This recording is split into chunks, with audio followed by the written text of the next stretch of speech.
प्यारे बच्चों, आप 8th ग्रेड अभ्यास पुस्तिका भी भर रहे होंगे, साथ ही अर्धवार्षिक परीक्षा प्रतिभा पर्व के प्रश्न पत्र भी हल कर रहे होंगे। आज हम आपको 8th ग्रेड अभ्यास पुस्तिका कक्षा 8वीं विषय गणित पाठ 14 गुणनखंडन पढ़ाएंगे। गुणनखंडन पढ़ाने से पहले हम आपको बता दें कि इसके पहले के जो भी आपकी क्लासेस है, कक्षाएं हैं, उसमें आपने जिस तरह संख्याओं के गुणनखंड निकाले, उसी तरह हम आज बीजीय व्यंजक के गुणनखंड निकालना सीखेंगे। अभी तक आपने यदि हमारे चैनल को शेयर सब्सक्राइब नहीं किया है तो अवश्य कर दीजिए। प्रश्न पहला, निम्न दिए हुए पदों में सार्व यानी उभयनिष्ठ गुणनखंड निकालिए। पहला प्रश्न है 2y, 24xy। तो हम पहले 2y के गुणनखंड निकालेंगे, तो 2 के गुणनखंड 2 ही होता है और y पर 1 की घात है, तो 2 गुणित y होगा। अब देखें 24xy तो बराबर 24 के गुणनखंड आप जानते हैं 2 गुणे 2 गुणे 2 गुणे 3, और xy के गुणनखंड होंगे x गुणे y। अब दोनों में ध्यान से देखिए, 2 दोनों में है, उभयनिष्ठ है, और y दोनों में है, तो उभयनिष्ठ या सार्व उभयनिष्ठ गुणनखंड होंगे 2y। अब बी वाला सवाल देखें, 14xy और 28xy वर्ग। 14 के गुणनखंड आप जानते हैं 2 गुणित 7 और xy के होंगे x गुणित y। 28xy वर्ग के होंगे 2 गुणे 2 गुणे 7, 28 के हो गए। अब x का होगा गुणित x और y वर्ग है, तो हम y को y गुणित y करके लिखेंगे। अब दोनों में ध्यान से देखिए, 2 दोनों में है और 7 एक साथ, और 1 2 दोनों में है, तो 2 गुणित 7 सार्वभौमिष्ठ हो गया। साथ ही आप ध्यान से देखिए x और y, तो यहाँ पर सार्व उभयनिष्ठ गुणनखंड होगा 2 गुणित 7 गुणे x गुणे y। अगर हम गुणा करके लिखेंगे तो हमें मिलेगा 14xy। प्रश्न दूसरा, निम्नलिखित व्यंजकों के गुणनखंड कीजिए।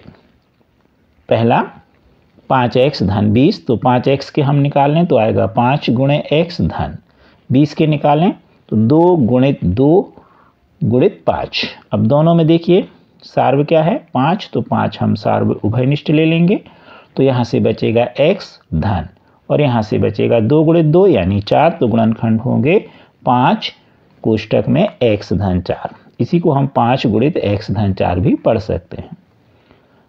दूसरा प्रश्न है बी नंबर का 6ab ऋण 9ac। तो 6ab के गुणनखंड होंगे 2 गुणित 3 गुणित a गुणित b ऋण 9ac। 9ac के क्या होंगे 3 गुणित 3 गुणित a गुणित c। अब दोनों में ध्यान से देखिए क्या है उभयनिष्ठ 3 और दोनों में क्या है a, तो 3a सार्व उभयनिष्ठ हो गया। अब यहाँ से बचा 2 और यहाँ से b, तो 2b हो गया ऋण, यहाँ से 3c तो हो गया ऋण 3c, तो हो गए 3a गुणित कोष्टक में 2b ऋण 3c। भाग दीजिए, विभाजन कीजिए। तो इसकी 2 विधियां हैं, गुणनखंड विधि से और एक समान विधि से। हम गुणनखंड विधि से समझा रहे हैं क्योंकि यह चैप्टर जो है गुणनखंड के नाम से है। तो हमें भाग देना है 8 a पर 6 की घात b पर 7 की घात भागित 3a वर्ग b पर 4 की घात। तो हम अंश में हम 18 के गुणनखंड लिखेंगे 2 गुणित 3 गुणित 3। a पर 6 की घात है, तो a को हम a गुणित 1 करके हम कितनी बार लिखेंगे 6 बार। b पर कितने की घात है 7 की, तो b गुणित b कितनी बार लिखेंगे 7 बार। हर में 3 ज्यों करते हो, a पर 2 की घात तो a गुणित a, b पर 4 की घात तो b को हम कितनी बार गुणा करके लिखेंगे 4 बार। 3 से 3 काट दीजिए। अब यहाँ a गुणित a है तो ऊपर काट दीजिए a गुणित a, b गुणित b गुणित b गुणित b 4 बार है तो ऊपर भी 4 बार कट जाएंगे। अब क्या बचा 2 गुणित 3 यानी 6 अंश में, और a 4 बार गुणित में है तो a पर 4 की घात b पर कितने की घात 3 की, तो उत्तर आया 6 a पर 4 की घात b पर 3 की घात। बी नंबर का प्रश्न देखें, कोष्टक में 3x वर्ग y धन 9x में भाग दीजिए 3x का। तो हम 3x वर्ग y धन 9x में देखें तो पहले हम 3x वर्ग y को हम गुणनखंड में लिख दें 3 गुणित x गुणित x गुणित y, धन 9 को लिखेंगे 3 गुणित 3 गुणित x और भाग में 3x। यहाँ पे देखिए सार्व उभयनिष्ठ क्या है, 3 दोनों में है और x तो 3x सार्व उभयनिष्ठ आ गया। तो यहाँ से अगर हम ये सार्व उभयनिष्ठ ले लें तो बचा xy, यहाँ से 3x सार्व उभयनिष्ठ हो गया तो धन 3। अब भाग के रूप में लिखें तो अंश में आया 3x, कोष्टक में x धन कोष्टक में xy धन 3 और हर में कितना है, भाग में 3x, 3x से 3x कट गया तो उत्तर आ गया xy धन 3। प्रश्न चौथा, निम्नलिखित गणितीय कथन में क्या त्रुटि है। तो अब यहाँ पर हम देखें गुणा करने पर मिला है 4x वर्ग धन 7x। तो पहले हम गुणा कर लें, x कोष्टक में 4x वर्ग धन 7x। तो ये जो सार्व उभयनिष्ठ गुणनखंड है, इसका जो कोष्टक है उसके सभी पदों में गुणा होगा। तो हमने गुणा किया x गुणित 4x वर्ग धन x गुणित 7, गुणा किया तो हमें मिला 4x घन धन 7x। यहाँ पर हम बता दें संख्या और चर है तो संख्या को पहले लिखते, चर को बाद में, जैसे 7x लिखेंगे x 7 नहीं। अब इसमें दाहिने पक्ष में देखें 4x वर्ग है तो वास्तव में यहाँ पर x का पहले पद में गुणा नहीं किया गया, दूसरे पद में तो है तो धन 7x है, इसलिए यह इसमें त्रुटि थी। प्रश्न पांचवा, गुणनखंड ज्ञात कीजिए। x वर्ग धन 7x धन 12। यहाँ पर हम मध्य पद को दो पदों में तोड़ेंगे। यह द्विघातीय बीजीय व्यंजक है तो हम द्विघातीय बीजीय व्यंजक से तुलना करेंगे मानक रूप से ax वर्ग धन bx धन c से। तो a का मान यहाँ पर कुछ नहीं है, x वर्ग के आगे तो 1 कहलाया, b का मान 7 और c का मान 12। रफ कार्य करेंगे ac यानी a और c का हम गुणा करेंगे, 1 गुणित 12 यानी 12, 12 के गुणनखंड हम 2 2 के रूप में देखें तो 1 गुणित 12 हो सकता है, 2 गुणित 6 हो सकता है और 3 गुणित 4, यानी 12 को हम इस तरह से 2 गुणनखंड के रूप में लिख सकते हैं।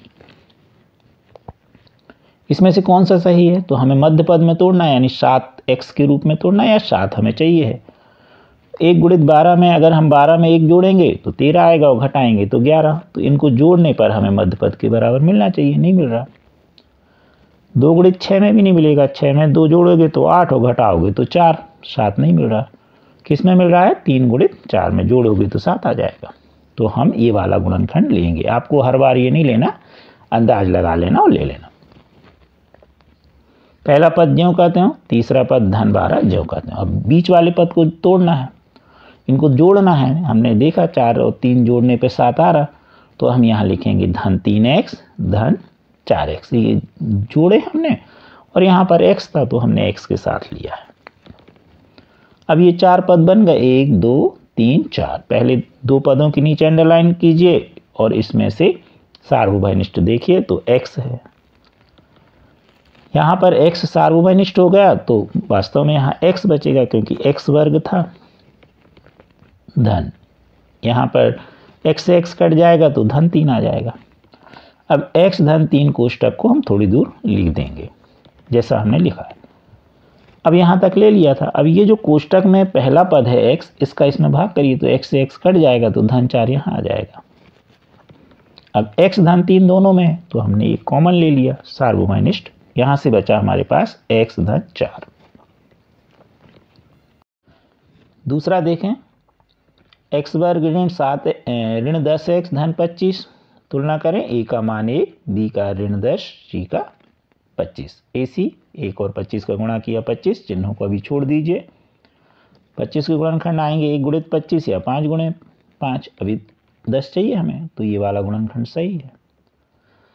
पहला पद ज्यों कहते हो धन 25 ज्यों कहते हो ऋण 10x की जगह, क्योंकि हम जोड़ रहे हैं तो यहाँ आएगा ऋण 5x ऋण 5x, क्योंकि जोड़ने पर ऋण 5x 10x हो जाएंगे। पहले 2 पद के नीचे अंडरलाइन, उभयनिष्ठ लिया, x मिला, यहाँ से हम भाग करेंगे x वर्ग में तो x से x कट जाएगा यानी x बचेगा, यहाँ से x कट जाएगा तो ऋण 5। x ऋण 5 को थोड़ी दूर लिख देंगे। यहाँ तक ले चुके। अब x से x कट जाएगा तो कितना बचेगा, -5। x ऋण 5 दोनों कोष्टक में उभयनिष्ठ है, तो यहाँ से बचा x ऋण 5। गुणनखंड हुए x ऋण 5 गुणित x ऋण 5। अब देखें हम अगला प्रश्न, 16x वर्ग ऋण 49 के गुणनखंड निकालिए। 16x वर्ग ऋण 49, तो हम इसको वर्ग के रूप में लिख सकते हैं, 16 को भी और 49 को भी। तो 16x वर्ग को लिखेंगे हम 4x का पूर्ण वर्ग या होल स्क्वायर, ऋण 49 को लिखेंगे 7 का वर्ग। अब देखिए दो पद हो गए और वर्ग के रूप में, तो इसमें वर्ग वाली समीकरण लगेगी, a वर्ग ऋण b वर्ग बराबर a धन b a ऋण b। यहाँ पे देखिए a का मान 4x है और b का मान 7, तुलना कर दी हमने। अब इसमें मान रख दें हम, तो 4x का वर्ग ऋण 7 वर्ग बराबर a की जगह 4x, b की जगह धन 7, 4x धन 7, a ऋण b, a की जगह 4x ऋण b की जगह 7। तो हमारा गुणनखंड आ गया 4x धन 7, 4x ऋण 7। अगला प्रश्न, गुणनखंड ज्ञात कीजिए, x वर्ग धन yz धन xy धन xz। तो हम इसको ज्यों कहते हैं लिख दें सवाल को। अब यहाँ पर हम थोड़ा पदों को व्यवस्थित करेंगे। दूसरे पद को हम चौथे की जगह ले जाएंगे और तीसरे और चौथे को हम बीच में ले आएंगे। तो x वर्ग धन xy धन xz धन yz। अब मध्य पद में ये जो दो पद हैं इनमें से हम उभयनिष्ठ लेंगे, तो x उभयनिष्ठ आ गया, तो कोष्टक में आ गया y धन z। x वर्ग धन कोष्टक में y धन z, कोष्टक के बाहर x का गुणा धन yz। अब ये एक सर्वसमीका के रूप में बदल गया है। देखिए ये सर्वसमीका होती है x धन a गुणित x धन b बराबर x वर्ग धन कोष्टक में a धन b गुणित x धन ab। अगर इसकी तुलना करें तो ध्यान से देखिए, इसको तुलना करने पर हमें मिल रहा है, देखिए x तो हमारे पास यहाँ पर x वर्ग, तो ये x वर्ग, तो यहाँ x आ गया दोनों जगह इसके अनुसार। अब a धन b, तो यहाँ क्या है y धन z, और यहाँ a b है तो यहाँ yz, यानी a की जगह y और b की जगह z। तो a की जगह हमने y लिख दिया, b की जगह z, x धन y गुणित x धन z। अगला प्रश्न है गुणनखंड ज्ञात कीजिए, 8x घन धन 24x वर्ग y ऋण 32xy वर्ग। ध्यान से देखिए इन तीनों पद में 8 का भाग जाता है तो 8 उभयनिष्ठ होगा, और साथ में x सब में लिखा है, x पे जो छोटी घात होगी वह उभयनिष्ठ होगी, और यहाँ पर छोटी घात है 1 की x पर, यहाँ 2 है यहाँ 3, तो 8x सार्वभौमिष्ठ आ गया। अब कोष्टक, तो यहाँ पर देखिए 8 सार्वभौमिष्ठ हो गया और x यहाँ पर, तो 3 में से एक घात उभयनिष्ठ हो गई, तो x पे 2 की घात। यहाँ पे 8 दिया 24, तो धन 3 आ गया, और यहाँ पर x उभयनिष्ठ, तो यहाँ x बचेगा और y ज्यों कहते हो ऋण 8 चौके 32, तो यहाँ ऋण 4, और y पे कितने की घात आएगी 2 की, क्योंकि x तो उभयनिष्ठ हो गया। अब यहाँ पर ये मध्य पद को हम दो पदों में तोड़ेंगे, जैसे पिछले प्रश्न में देखा, आप रफ में करके तोड़ लेना गुणनखंड निकाल के। तो यहाँ पर आएगा 8x जो कहते हो, कोष्टक में x वर्ग धन 4xy ऋण xy ऋण ये 4y वर्ग जो कहते हो। यहाँ पर 4 दिख नहीं रहा है तो यहाँ 4 लिख लें।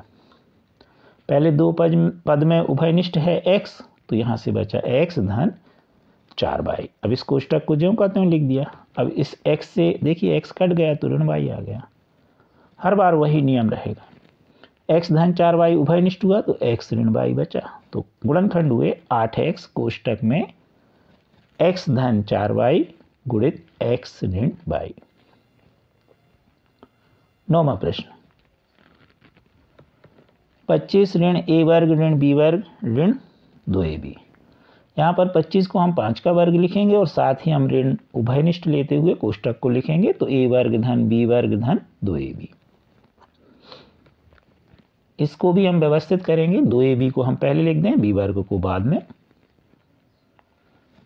अब ध्यान से देखिए एक सर्वसमीका बन गई कोष्टक की, कौन सी, a धन b का पूर्ण वर्ग की, याद होगी आपको।